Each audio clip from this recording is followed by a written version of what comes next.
ಏನು ಸಮಸ್ಯೆ ಆಗೋದಿಲ್ವಲ್ಲ? ನೋಡ್ ಮೀನಾ, ಅಥರ್ವ ಒಬ್ಬ ಆಲ್ಕೋಹಾಲ್ ಅಡಿಕ್ಟ್. 24 ಗಂಟೆ ಕುಡಿತಾ ನಶೆಲ್ ತೇಲಾಡ್ತಿರ್ತಾನೆ. ಸೊ ಅವನ್ನ ಕರ್ಕೊಂಬರಕ್ಕೆ ಒಂದ್ ಸುಲಭವಾದ ಉಪಾಯ ಇದೆ. ಸುಲಭವಾದ ಉಪಾಯನ? ಏನದು? ಅದು ಭವಾನಿ. ಭವಾನಿ ಅನ್ನೋ ಹೆಸರು ಹೇಳಿದ್ರೆ ಸಾಕು, ಅಥರ್ವ ಹೊರಗಡೆ ಬರ್ತಾರೆ. ನೀನ್ ಎಲ್ಲಿ ಕರೆದ್ರೂ ಬರ್ತಾರೆ. ಓ ಹೌದಾ ಮೇಡಮ್? ಹೌದು ಮೀನಾ, ಈ ಕೆಲ್ಸ ಆದಷ್ಟು ಬೇಗ ಆಗ್ಬೇಕು. ಅದನ್ನ ಮಾಡಕ್ಕೆ ಸದ್ಯಕ್ಕೆ ನಿನ್ನೊಬ್ಳಿಂದ ಮಾತ್ರ ಸಾಧ್ಯ. ಆಯ್ತು ಮೇಡಮ್, ನಾನಿವತ್ತು ಅವ್ರ ಮನೆ ಕೆಲ್ಸಕ್ಕೆ ಹೋಗ್ತಿದ್ದೀನಿ. ನೀವ್ ಹೇಳಿರೋ ಕೆಲ್ಸನ ಆದಷ್ಟು ಬೇಗ ಮಾಡಿ ಮುಗಿಸ್ತೀನಿ. ನೋಡ್ ಮೀನಾ, ನಾಳೆ ಗಣೇಶ ಹಬ್ಬದ ಪೂಜೆಲಿ ಎಲ್ರೂ ಬ್ಯುಸಿ ಇರ್ತಾರೆ. ಅಥರ್ವನ್ ಬಗ್ಗೆ ತಲೆ ಕೆಡಿಸ್ಕೊಳ್ಳೋರು ಯಾರೂ ಇರಲ್ಲ. ಅವ್ರೆಲ್ರೂ ಪೂಜೆ ಸಂಭ್ರಮದಲ್ಲಿದ್ದಾಗ ಯಾರಿಗೂ ಡೌಟ್ ಬರ್ದೇ ಇರೋ ಹಾಗೆ ಅಥರ್ವನ್ನ ಗಾಡಿಲ್ ಕೂರ್ಸಿ ಕಳ್ಸ್ಬೇಕು, ಆಯ್ತಾ? ಸರಿ ಮೇಡಮ್, ಆಯ್ತು, ಮಾಡ್ತೀನಿ. ಮರಿಬೇಡ, ನರ್ವಸ್ ಆಗ್ಬೇಡ, ತುಂಬಾ ರಿಸ್ಕ್ ತಗೊಳಕ್ಕೂ ಹೋಗ್ಬೇಡ. ನನಗೆ ನಿನ್ ಸೇಫ್ಟಿನೂ ಮುಖ್ಯ. ಇಲ್ಲ ಮೇಡಮ್, ಹಾಗೇನೂ ಆಗೋದಿಲ್ಲ. ನಾನು ಎಲ್ಲ ನೋಡ್ಕೊಂತೀನಿ. ನೀನೀಗ ಹೊರಡು.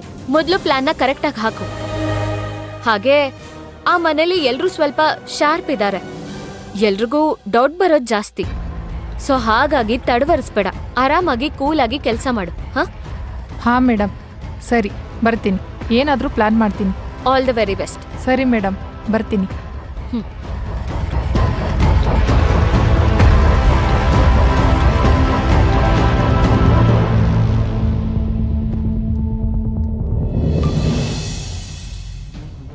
ಓಂಕಾರ್, ಏನಾಯ್ತು? ಈ ಮನೆಯವರೆಲ್ಲ ನನ್ನನ್ನು ಏನ್ ಅನ್ಕೊಂಡಿದ್ದಾರೆ? ಏನ್ ಅನ್ಕೋಬೇಕು? ಅಮ್ಮ ನಿನ್ನನ್ ಸೊಸೆ ಅನ್ಕೊಂಡಿದ್ದಾಳೆ, ನಮ್ಮ ಅಕ್ಕ ನಿನ್ನನ್ ನಾದ್ನಿ ಅನ್ಕೊಂಡಿದ್ದಾಳೆ. ನಾನ್ ಸೀರಿಯಸ್ ಆಗಿ ಮಾತಾಡ್ತಿದ್ದೀನಿ, ತಮಾಷೆ ಮಾಡಬೇಡಿ. ಸರಿ, ಈಗಂತದ್ದೇನಾಯ್ತು? ನಿಮ್ಮಕ್ಕ ನನ್ನನ್ನ ನಿಮ್ ಹೆಂಡತಿ ಈ ಮನೆ ಸೊಸೆ ಅನ್ನೋದನ್ನೇ ಮರ್ತ್ ಹೋಗಿದ್ದಾರೆ. ನಿಮ್ಮಮ್ಮ ಕೂಡ ನಿಮ್ಮಕ್ಕನ್ ತಾಳಕ್ ತಕ್ಕ ಹಾಗೆ ಕುಣಿತಾ ಇದ್ದಾರೆ. ನಿಮ್ಮಮ್ಮ ನಿಮ್ಮಕ್ಕ ಸೇರ್ಕೊಂಡು ನನಗೆ ಎಂಥ ಅನ್ಯಾಯ ಮಾಡ್ತಾ ಇದ್ದಾರೆ ಗೊತ್ತಾ? ಮೊದ್ಲು ವಿಷಯ ಏನು ಅಂತ ಹೇಳು. ಈ ಮನೆಯಿಂದ ನನಗ್ ಬರ್ಬೇಕಾಗಿದ್ದು, ಈ ಮನೆಯಿಂದ ನನಗ್ ಸೇರ್ಬೇಕಾಗಿದ್ದು ಯಾವ್ದು ಬರ್ತಾನೂ ಇಲ್ಲ, ಯಾವ್ದು ಸೇರ್ತಾನೂ ಇಲ್ಲ. ನಿನ್ಗೀಗ ಏನ್ ಸೇರ್ಬೇಕು, ಏನ್ ಬರ್ಬೇಕು? ನಿಮ್ಮಮ್ಮನಿಗೆ ಒಡವೆನ ಅವ್ರ ಅತ್ತೆ ಕೊಟ್ಟಿದ್ರಂತೆ, ಅವರಿಗೆ ಅವ್ರ ಅತ್ತೆ ಕೊಟ್ಟಿದ್ರಂತೆ. ಹಾಗಿದ್ಮೇಲೆ ಇದು ವಂಶ ಪಾರಂಪರಿಕವಾಗಿ ಕೊಡೋದು ತಾನೆ? ಅತ್ತೆಯಿಂದ ಸೊಸೆಗೆ, ಸೊಸೆಯಿಂದ ಅವ್ರ ಸೊಸೆಗೆ ಅಂದ್ಮೇಲೆ ಇದು ಅತ್ತೆ ಸೊಸೆ ಪರಂಪರೆನೆ ಅಲ್ವಾ? ಅಲ್ವಾ? ಹಾಗಿದ್ಮೇಲೆ ನನಗ್ ಸೇರ್ಬೇಕಾಗಿದ್ದು ಯಾವ್ದು ಸೇರ್ತಾ ಇಲ್ಲ. ಯಾಕೆ? ಈ ಮನೆಯಲ್ಲಿ ಅತ್ತೆ ಯಾರು? ನಮ್ಮಮ್ಮ. ಸೊಸೆ ಯಾರು? ನೀನೇ. ಹಾಗಿದ್ಮೇಲೆ ನಿಮ್ಮಮ್ಮ ಒಡವೆನ ಸೊಸೆ ಆದವಳು ನನಗ್ ಕೊಡ್ಬೇಕು ತಾನೆ? ಅವ್ರ ಮಗಳಿಗೆ ಯಾಕೆ ಕೊಡ್ತಾ ಇದಾರೆ? ಇದು ಕೂತ್ರ ನಮ್ಮಮ್ಮ ಹೇಳ್ಬೇಕು, ನನ್ನನ್ ಕೇಳಿದ್ರೆ? ಈ ಮನೆಯಲ್ಲಿ ಸೊಸೆಗ್ ಸಿಗ್ಬೇಕಾಗಿರೋ ಮರ್ಯಾದೆ ಯಾವ್ದು ನನಗ್ ಸಿಗ್ತಾ ಇಲ್ಲ. ಅದಕ್ಕೆ ನಾನ್ ಹೇಳ್ದಾಗ ನೀವ್ ಮಾಡ್ಬೇಕು. ನೀವು ಹೆಂಗಸ ವಿಷಯದಲ್ಲಿ ನನ್ನನ್ನ ಯಾಕೆ ಮಧ್ಯೆ ಕೇಳಿದ್ಯಾ? ಹೌದಾ? ಸರಿ ಆಯ್ತು, ನಮಗ್ ಸೇರ್ಬೇಕಾಗಿರೋ ಆಸ್ತಿಲಿ ಈಗ್ಲೇ ಹೋಗಿ ಪಾಲ್ ಕೇಳಿ. ನಿನ್ಗೇನ್ ಹುಚ್ಚ ಇಲ್ಲ ಮರವಾ? ನನ್ ಪಾಲಿನ ಆಸ್ತಿ ಆಗ್ಲೇ ಕೊಟ್ಟು ಆಯ್ತು.